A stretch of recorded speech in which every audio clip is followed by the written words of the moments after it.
తులారాశి రాసుల్లో ఇది కూడా చాలా డేంజరస్ రాశి. ఇంతకుముందు మనం డిస్కస్ చేసినట్టుగా తులారాశి వారికి ఒకే ఒక్క ప్లస్ పాయింట్, ఆర్థికంగా 100కి 1000% అనుకూలంగా ఉంటుంది. మిగిలినటువంటి వాటి అన్నిటిలో డ్యామేజ్ ఉంటుంది.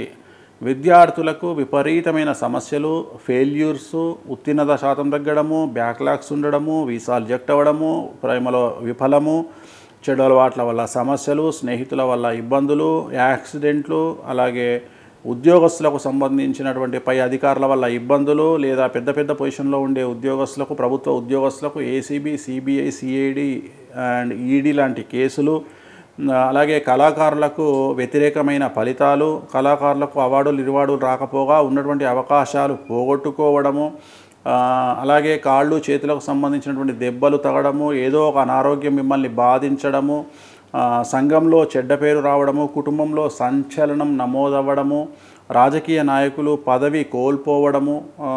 సో ఇన్ని రకాల సమస్యల్ని ఫేస్ చేయబోతూ ఉన్నారు. రైతులకు ఇబ్బంది, రాబడిలో ఇబ్బంది, డబ్బు తగ్గిపోవడము, అప్పులు పెరగడము.